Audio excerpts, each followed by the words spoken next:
This channel does not promote any violent, harmful, or illegal activities. All content provided by this channel is meant for an educational purpose only.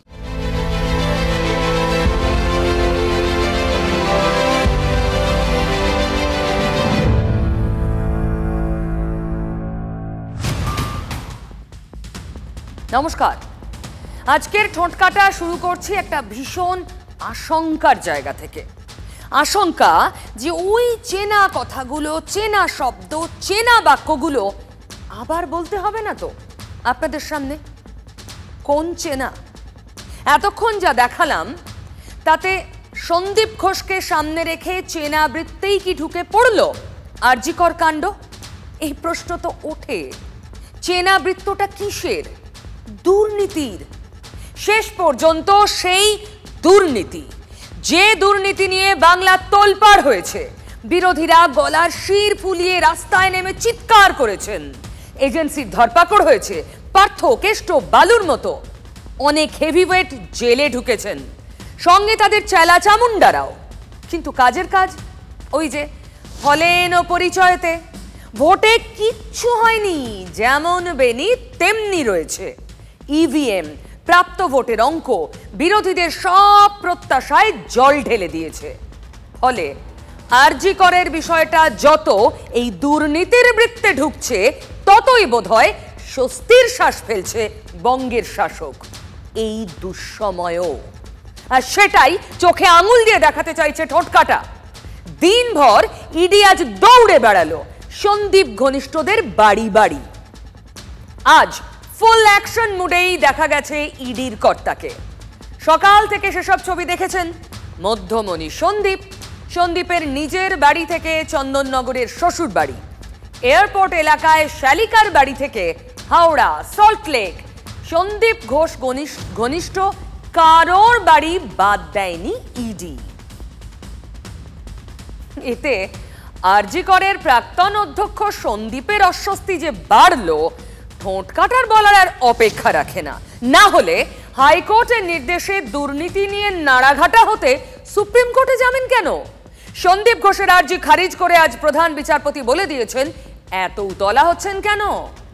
উতলা যে কেন হচ্ছেন তা কি আর আমার আপনার বুঝতে বাকি আছে? অবুঝ শুধু একজনই, তিনি সন্দীপের সহধর্মিনী।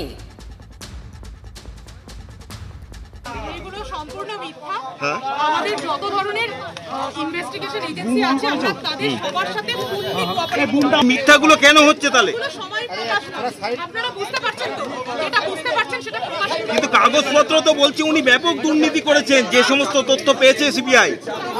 কিছু পাওয়া যায়নি, কাগজপত্র এখনো অবধি কিছু পাওয়া যায়নি, পাওয়া যাবেও না। আজকে আবার ইডি আসলো আপনাদের বাড়িতে, সিবিআই তে গ্রেফতার করেছে। মানে আপনি বলছেন সন্দীপ বাবু কিছু করেননি? হ্যাঁ, দুর্নীতির যে অভিযোগগুলো বলছে, নিজের পছন্দসই ঠিকাদারদের তিনি সব টেন্ডার পাইয়ে দিতেন।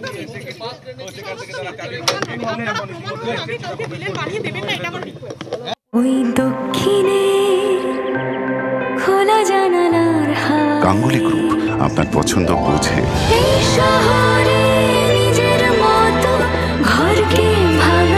গাঙ্গুলি গ্রুপ, ভরসার বসতবাটি। এত কনফিডেন্স কিচ্ছুটি হয়নি, তাহলে সুপ্রিম কোর্টে ছুটতে হলো কেন? কিসের ভয়? ওর জেল ফাঁসি হওয়া উচিত, ও আবার সুপ্রিম কোর্টে গেছে। অসভ্য, এদের ডাক্তার বলতে ঘৃণা হয়, এরা আবার প্রিন্সিপাল হয়। উনি কি এই সমস্ত ফাইল করছেন? ওনার জন্য যা যা অপেক্ষা করছে, তাতে আর ওনাকে বেশি কিছু ফাইল করবার জন্য বেশি সময় পাবেন বলে অন্তত আমার মনে হচ্ছে না। যাদের থাকার কথা জেলে, তারা আছে তৃণমূলে। যে তদন্ত যে পদ্ধতিতে চলছে, যদি দুর্নীতির অভিযোগে সারবত্তা থাকে, সেই ব্যক্তি, তার সাঙ্গপাঙ্গরা, তার লেজুড়রা সব শুদ্ধ উচ্ছন্নে যাক, আমাদের কারুর কিচ্ছু এসে যায় না। আমরা এই শাস্তি সমর্থন করছি।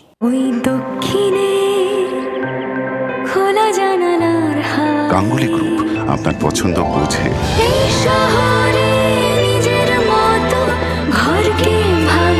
গাঙ্গুলি গ্রুপ, ভরসার বসতবাটি। অর্থাৎ zero tolerance two corruption.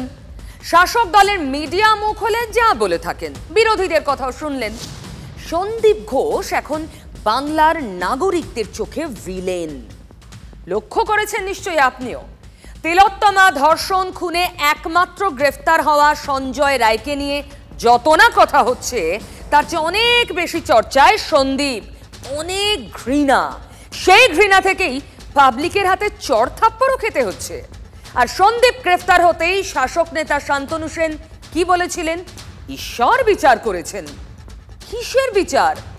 Sandeep তো দুর্নীতিতে গ্রেফতার হয়েছেন। আজ ইডি সন্দীপ ঘনিষ্ঠ প্রসূন চট্টোপাধ্যায়কে আটক করে সিজিওয় নিয়ে গেছে, ডেটা এন্ট্রি অপারেটর। সেই প্রসূনকে তো ঘটনার দিন দেখা গিয়েছিল ক্রাইম সিনে। দেখুন।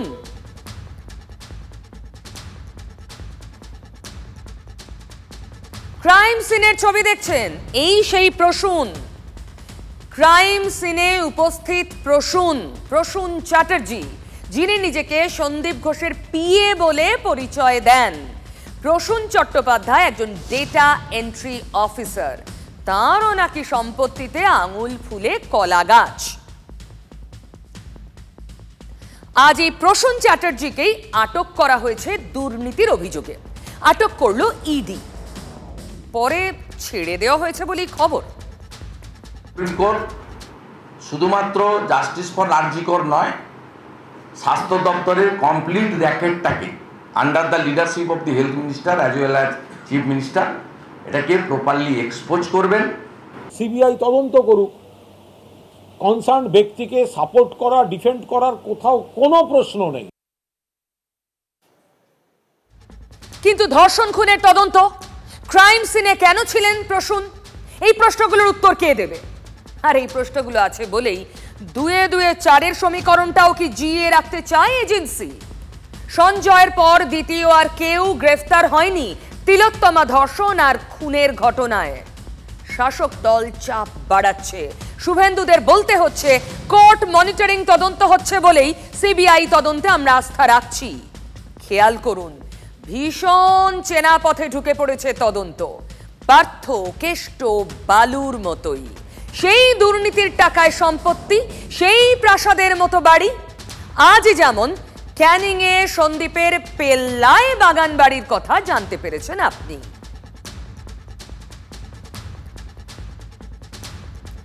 সন্দীপের সেই পেল্লায় বাগান বাড়ি, এই বাগান বাড়িও এখন ফোকাসে রয়েছে তদন্তকারীদের। সন্দীপেরও বিপুল সম্পত্তি, যা শুধু সরকারি হাসপাতাল থেকে বেতন নিয়ে হয় না, এই অভিযোগ। তদন্তকারীরা খতিয়ে দেখছেন এই সম্পত্তি কি ঘুরপথে পকেটে ঢোকা টাকা থেকে। এসব দেখতে দেখতেই মূল ফোকাস থেকে নজরটা ঘুরে যাবে না তো? তিলোত্তমার জন্য সুবিচার, যে জাস্টিসের কথা আমরা বলছি। স্লোগান তুলছে তোমার স্বর আমার স্বর, আরজি কর আরজি কর। পথে নেমে প্রতিবাদ, মাস মুভমেন্ট, রাত দখল। পথে নেমে ডান বাম রুট মার্চ। প্রতিবাদে সেই স্বর দুর্নীতির ভিড়ে হারিয়ে যাবে না তো? দেখুন, স্বাস্থ্যেও যদি দুর্নীতি থাকে অবশ্যই তদন্ত হওয়া উচিত, সামনে আসা উচিত। কিন্তু ধর্ষণ খুন, তিলোত্তমার জন্য বিচার হারিয়ে যাবে না তো? আশা তবু আছে যখন দেখি সন্দীপ ঘনিষ্ঠ প্রসূনকে নিয়ে ইডি যখন বেরোচ্ছে, প্রতিবেশীরা চিৎকার করে জাস্টিসের দাবি করছেন।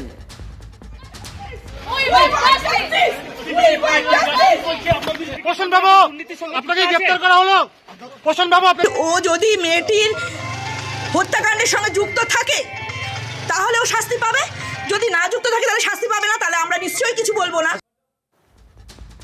রাজ্যে দুর্নীতির বিষবৃক্ষে স্বাস্থ্য যে নতুন শাখা, এ বিষয়ে তো আর সন্দেহ নেই। শিক্ষায় নিয়োগ, পুর নিয়োগ, গরু, কয়লা, রেশন, এখন না ক্লান্ত লাগে বলতে গিয়ে। আর দুর্নীতির চেনা পথে ঢুকে গেছে রাজনীতিও। শুনুন, স্বাস্থ্য দপ্তরের চুরি দুর্নীতি সব সীমাকে লঙ্ঘন করে যাবে। স্বাস্থ্য দপ্তরের চুরি দুর্নীতি, খাদ্য এবং শিক্ষা পশ্চিমবঙ্গের লোক দেখেছেন। স্বাস্থ্য দপ্তরে কিভাবে চুরি হয়েছে একটা আরজিকরকে দিয়ে বলে বোঝানো যাবে না। যে অভিযোগ বিরোধী দলনেতা করছেন তদন্ত হোক, এই দুর্নীতি এক্সপোজড হোক। আর এক্সপোজ করতে গেলে তা তো দ্রুত হবে না, অনেক সময় লাগবে। আর সেটা করতে গিয়ে এমন হবে না তো তিলোত্তমার দোষীর শাস্তি ভবিষ্যতের গর্ভে ঝুলে থাকলো? Justice delayed, justice denied. ততদিন কি এই মাস মুভমেন্ট, এই নাগরিক সমাজ আন্দোলন চালিয়ে যেতে পারবেন? সময় বলবে। তবে দুর্নীতি ফোকাস হলে চেনা পিচেই ব্যাট করার সুযোগ পেয়ে যাবে শাসক দল। দুর্নীতি নিয়ে যত চেঁচামেচি বাড়ছে, শাসক বোধহয় মুচকি হাসছে। চেনা পিচে চালিয়ে ব্যাট করার আশায়, ওই যে শুরুতে বললাম, কোনো ভোট দুর্নীতির এই নাগপাশে বন্দী হতে পারেনি শাসকের জন্য। ছাপ ফেলতেই পারেনি দুর্নীতি এই বঙ্গের শাসকের জন্য একের পর এক ভোটে। তাই যত দুর্নীতির ময়দানে এই তদন্ত এগোবে, শাসক তত রিল্যাক্সড হবে। তাই দ্রুত তদন্ত হোক ধর্ষণ আর খুনের, দ্রুত। জোর গলায় আবার দাবি উঠুক, বিচার পাক তিলোত্তমা। দুর্নীতি রাজনীতির চেনা মাঠ। এ বলে বি চোর, বি বলে এ চোর, সি বলে এ আবার বি সেটিং করে চোরকে বাঁচাচ্ছে। শুনতে শুনতে, দেখতে দেখতে পাবলিক ক্লান্ত, কান ঝালাফালা আমাদের। এই ধরুন সারদা, নারদ, নিয়োগ, রেশন, গরু, কয়লা, ওই যে একটু আগে গাছটা দেখালাম। ক্লান্ত লাগে এখন। কত কত দুর্নীতি, ছোট বড় মাঝারি, সবই নাকি একটার থেকে পরেরটা আরো বড়। মাঝারি নেতারা জেলে যান, ছোট বড়রাও যান, কিন্তু সাজা তো কারোর হয় না। বছরের পর বছর তদন্ত চলতে থাকে, চার্জশিট, তারপর সাপ্লিমেন্টারি চার্জশিট দেওয়া হতে থাকে। কারোর কোনো দোষ প্রমাণিত হয়, সাজা হয়? রাজনীতির মাঠে শুধু স্লোগান ওঠে দীর্ঘ সময় ধরে, চোর চোর চোর ধরো, জেল ভরো। এখন আর সেই স্লোগান নেই। এখন স্লোগান উই ডিমান্ড জাস্টিস। আর তাকে ঢেকে দিতেই কি চোর চোর স্লোগানটাকে আবার ফিরিয়ে আনার ছক? রাজনীতির লোকেদের তাহলে পোয়া বারো। চেনা মাঠ, বিশেষ করে রাজ্যের শাসকের জন্য। সবার বোধহয় নয়। এই যেমন ধরুন তৃণমূল এমপি, অভিনেতা দেব, তিনি যা বললেন তাতে তেতে উঠলেন তার দলেরই নেতা, বিধানসভার স্পিকার। আবার বিরোধী বিজেপির মুখ্য সচেতকও বললেন যদি কিন্তু রেখে। দেব আম জনতার মনের কথাটা বলে ফেলেছেন কি সেজন্যই?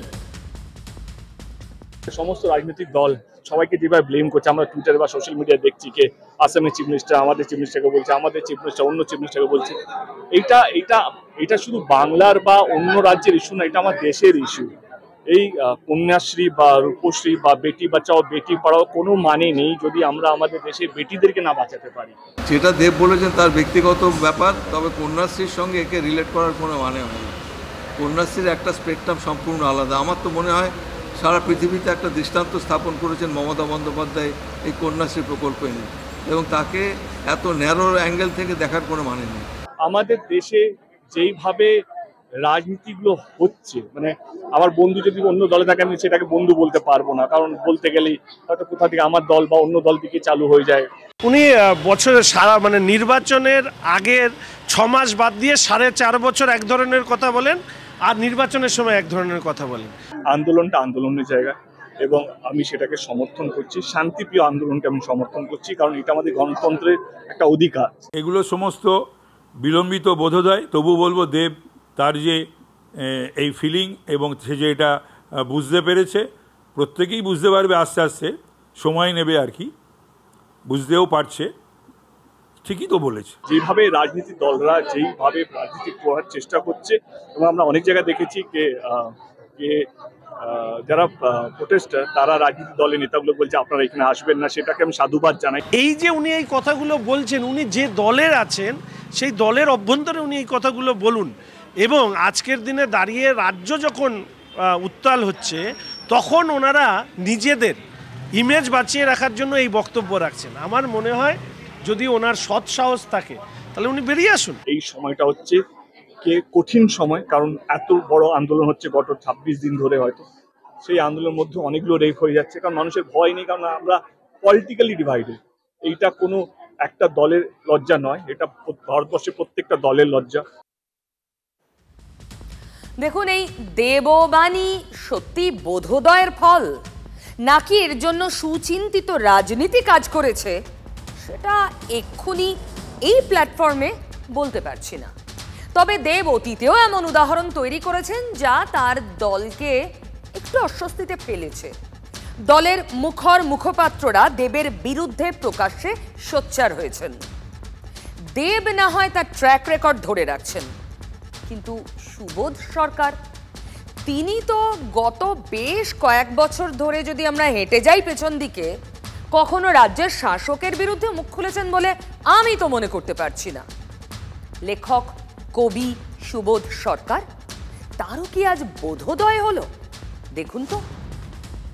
এই কলকাতাকে আপনি এর আগে দেখেছেন? না, আমি পবিত্র জনজোয়ারের আগে আমি আর কোথাও দেখিনি। এটা আমার প্রথম অভিজ্ঞতা এরকম যে মানুষ পতাকাহীন রাস্তায় এসে দাঁড়াতে পারেন। এটা আমার কাছে অভূতপূর্ব। বন্ধুরা যেরকমভাবে একের পর এক পুরস্কার ফিরিয়ে দিচ্ছেন, আমার নিজেরও খুব কষ্ট হয়েছে। আমি খুব অপমানিত বোধ করেছি এবং মনে হচ্ছিল আমিও ফিরিয়ে দিই আমার পুরস্কার। কিন্তু আজ তারপরে দেখলাম যে না, বাংলা একাডেমির পুরস্কার আছে আমার, সে তো বহু আগে। সাম্প্রতিককালের কোনো স্টেট একাডেমি থেকে কোনো সাহিত্যের পুরস্কার আমি গত 12-13 বছরে পাইনি। আমার কাছে থাকলে ফিরিয়ে দিতাম পুরস্কারটা। একের পর এক বোধোদয় যদি হতে থাকে তাহলে তো শাসকের জন্য খানিকটা চিন্তার, তাই না? নাকি এখানেও রয়েছে ওই রাজনীতির মারপ্যাচ, শিবির বদলের কোনো ইঙ্গিত? জানি না, লক্ষ্য তো রাখতেই হবে। তবে সব বিষয় সংঘাত যেখানে অনিবার্য, এই তিলোত্তমা কাণ্ডেও সেই সংঘাতের চেনাপথ। একদিকে দুর্নীতির চেনাপথের ছবি দেখালাম আপনাদের শুরুতেই, এবার সংঘাতের চেনাপথে ঢুকে গেল রাজ্যপাল। অপরাজিতা বিল নিয়ে রাজ্যের অপরাজিতা বিল ধাক্কা খেল রাজভবনে, প্রত্যাশা মতোই। মুখ্যমন্ত্রী বলেছিলেন ঐতিহাসিক বিল, এবং এটাও বলেছিলেন রাজাবাবু তো বিলে সই করবেন না। রাজাবাবু সিভি আনন্দ বোস। আর রাজ্যপাল খোঁচা দিলেন পলিটিক্যাল গিমিক বলে। তাতেও থামেননি, টুকলি বলে তোপ দেখেছেন এই বিলকে, মানে কেন্দ্রের বিলের টুকে। সূত্র বলছে এই বিল প্রসঙ্গে রাজভবনের বক্তব্য হলো, অপরাজিতা বিল অন্যান্য রাজ্যের বিলের অনুকরণ মাত্র। অন্ধ্রপ্রদেশ, মহারাষ্ট্র, অরুণাচল প্রদেশে একই রকম বিল আগেই পাশ হয়েছে। অন্য রাজ্যের বিলগুলো এই মুহূর্তে রাষ্ট্রপতির কাছে তার সম্মতির জন্য পড়ে রয়েছে। রাজভবনের মত, সবকিছু জেনেও এমন বিল এনেছে রাজ্যের সরকার। তাহলে পরিষ্কার হয়ে গেল, রাজ্যপাল এই বিলকে সোজাসুজি কপি পেস্ট বিলের লেবেল সেঁটে দিয়েছেন। কোনো হোমওয়ার্ক নেই, স্রেফ টুকে কাজ চালাচ্ছে রাজ্যের সরকার, বলছে রাজভবন। রাজ্যপাল মনে করেন সাম্প্রতিক অতীতে আরজি করের মতো এত বড় সমস্যা তৈরি হয়নি, আর সেই জায়গায় দাঁড়িয়ে মমতা ব্যানার্জি গিমিক করছেন এবং মুখ্যমন্ত্রীকে উদ্দেশ্য করে পরামর্শ দিয়েছেন, আনন্দবাবু সততাই শ্রেষ্ঠ পথ, টোকাটুকি করবেন না। বুঝতেই পারছেন, সংঘাত ছাড়া আর কোনো পথ নেই। বিধানসভার স্পিকার বিমান বন্দ্যোপাধ্যায় তিনি বলছেন যে রাজ্যপালের উচিত নিজে উদ্যোগ নিয়ে রাষ্ট্রপতির কাছে এই বিল পাঠানো এবং তা যাতে দ্রুত আইনে পরিণত হয় তার জন্য রাজ্যপাল উদ্যোগ নেই। আর এর মধ্যেই রাজনৈতিক মহল মনে করছে যে নতুন করে একটা সংঘাতের পর্ব তৈরি হতে চলেছে এই অপরাজিতা বিলকে কেন্দ্র করে নবান্ন আর রাজভবনের মধ্যে। কোন বিল কেন আনা হয়েছে, কিভাবে আনা হয়েছে, কার্যকর করতে কত খরচ, এই সংক্রান্ত বিস্তারিত একটা রিপোর্ট বিলের সঙ্গে জমা দিতে হয়। একে বলে টেকনিক্যাল রিপোর্ট, যা এই বিলের সঙ্গে দেওয়া হয়নি। বিতর্কের সুর চড়তেই দুপুরে তড়িঘড়ি টেকনিক্যাল রিপোর্ট পাঠিয়ে দেওয়া হয়েছে রাজভবনে। তার আগে আইনমন্ত্রী মলয় ঘটকের সঙ্গে এক প্রস্তাব বৈঠক করেছেন স্পিকার বিমান বন্দ্যোপাধ্যায়। রাজ্যপাল নিজে যদি নিজের ডিসকাশন এক্সারসাইজ করতেও পারতেন, এটার মেনটেনেবিলিটি কী আছে না আছে এবং এটাতে কনকারেন্ট লিস্টে আছে কি নেই, এগুলো তো আমাদের কনস্টিটিউশন খুললেই সব পর জানা যাবে। যাই হোক, আমি প্রত্যাশা করি উনি দ্রুত গতিতে এটাকে রাষ্ট্রপতির কাছে পাঠাবেন সম্মতির জন্য। 3 সেপ্টেম্বর অপরাজিতা বিল রাজ্য বিধানসভায় পাশ হওয়ার পর রাজভবনে গেল। সেই সঙ্গে এই বিল প্রধানমন্ত্রী আর স্বরাষ্ট্রমন্ত্রীর দরবারেও পাঠিয়েছে রাজ্য। দ্রুত সহিসাবুদ আর বিল আইনে পরিণত করা হোক, এটাই দাবি। কিন্তু 3 দিন পর বিল হোঁচট খেল টেকনিক্যাল পয়েন্টে এসে। বিজেপি ছেড়ে কথা বলার পাত্র নয়।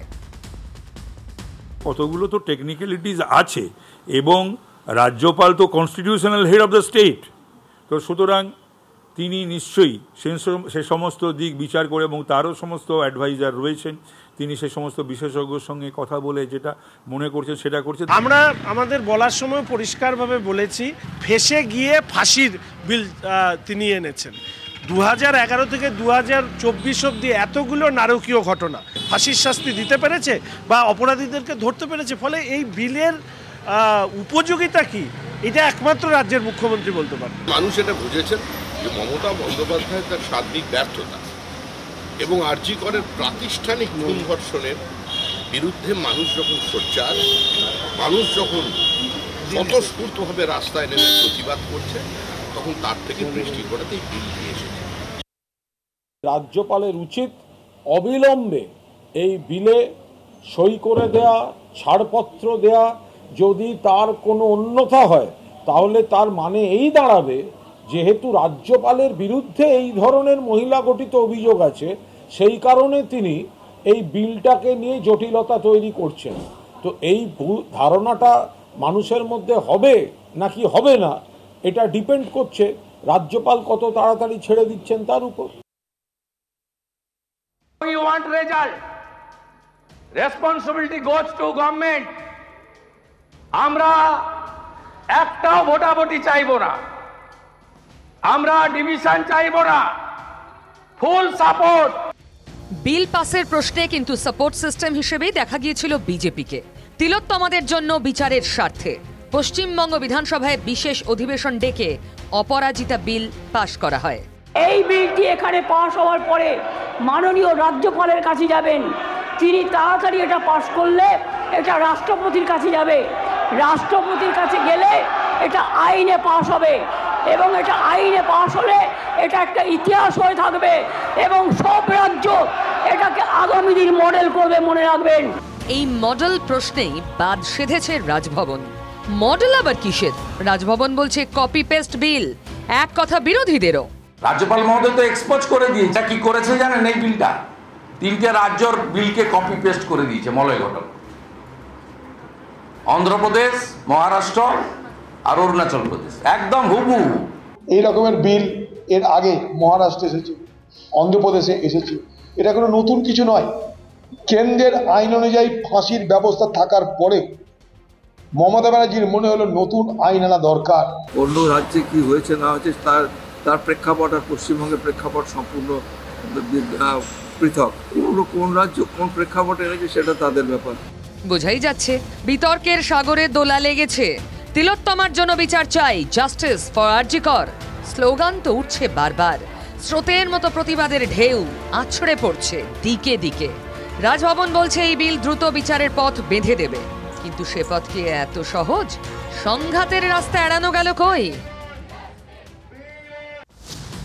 দেখুন, সংঘাত হোক কিংবা তদন্তকারীদের আতশকাচের নিচে দুর্নীতি উঠে আসুক, আমাদের একটাই দাবি, তিলোত্তমা বিচার পাক। তবে ওর মধ্যেই এরা কাঁদছে, গা রিরি করছে, ঈদের চোখ ভিজছে কান্নায় বউবাজারের দুর্গা পিতুরি লেনের বাসিন্দাদের। তারা হঠাৎ ঘরছাড়া হলেন মধ্যরাতে ফোন পেয়ে। শুনুন। রাত 1:45 সময় ফোন করেছে, এক্ষুনি আপনারা বেরোন। কেন বেরোবো না, জল ঢুকেছে, যে কোনো মুহূর্তে কেউ ক্ষতি হতে পারে, আপনারা বেরিয়ে আসুন। দুর্ভোগ মানে প্রচণ্ড দুর্ভোগ। 5 বার এই জিনিস নিয়ে বেরোচ্ছি, আবার জিনিস নিয়ে ঢুকাচ্ছি। মেট্রো লাইনে ক্রস প্যাসেজে ফের লিক, ফের জল ঢুকছে, মাটি গলছে। প্রায় 50 মানুষ এবার প্রশ্ন করছেন শেষ কবে। সেপ্টেম্বরের 2 তারিখে বাড়িতে আসি, বলে সব ওকে। তারপরে দেখা যাচ্ছে কাল রাত্রির 1টার সময় বলে যে এমার্জেন্সি বেরোতে হবে। আমরা কোনোরকমভাবে বেরিয়ে পড়েছি, এক জামা এক কাপড়ে। এই যে আমাদের মানসিক হ্যাকেল করছে, এই হ্যাকেলটা কতদিন চলবে? এই হ্যাকেলটা তো আমরা সহ্য করতে পারছি না। আমাদের একটা নির্দেশ আছে আপনাদের পশ্চিমবঙ্গ সরকার থেকে, নিচে কাজ হচ্ছে, তো আমরা তো ওনাদের লাইফ রিস্ক নিতে পারি না, সেটা আমাদের বারবার বলে দেওয়া হচ্ছে যে মানুষের প্রাণের কোনো জন্য ইয়ে না হয়, সেই জন্য আমরা ইভ্যাকুয়েশন করেছি। তবে এর মধ্যেই প্রতিবাদে সেন্ট্রাল মেট্রো স্টেশনে অবরোধ করতে বসে পড়েন এলাকার মানুষ। দেখুন।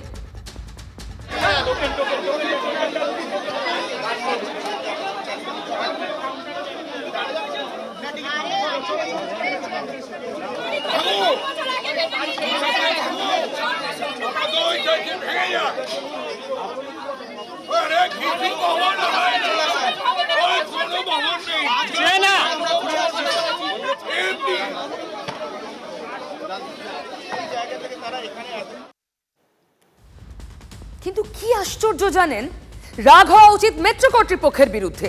হ্যাঁ, অভিযোগ আছে, কিন্তু মমতা বন্দ্যোপাধ্যায়ের নাম শুনে ক্ষোভে ফেটে পড়ছেন এলাকার মানুষ। ওর নাম করবেন না, ওর নাম দিনটা খারাপ, ওর দিনটাই খারাপ হয়ে যাবে আমাদের। এরপর রাজনীতি কি বলছে শুনুন। উচ্চ পর্যায়ে একটা তদন্ত তো করা যেতেই পারে, কারাই নকশা চেঞ্জ করলো। সেই সময় নাকি এখানকার এমপি ও কি একটা রেলের কমিটিতে ছিল, কিছু জানি না যারা, তারা সমস্ত বিশেষজ্ঞ হয়ে যায়, আর বিশেষজ্ঞ হতেই আজকে মানুষের নাবিশ্বাস হচ্ছে। যে ইঞ্জিনিয়াররা বলবেন হবে কি না, সেটা তো মমতা বন্দ্যোপাধ্যায় কেন কোনো মন্ত্রীর দায়িত্বে পড়তে পারে না। সেটা এরকম কোনো ফাইল দেখাতে পারবেন যে এইখানটায় মেট্রো রেল তৈরি করা, নিচ দিয়ে যাওয়া উচিত নয়, সম্ভব নয়, এবং তার উপরে কোনো মন্ত্রী লিখছেন না, তবুও আপনারা ওখানেই গর্ত খুঁড়ুন।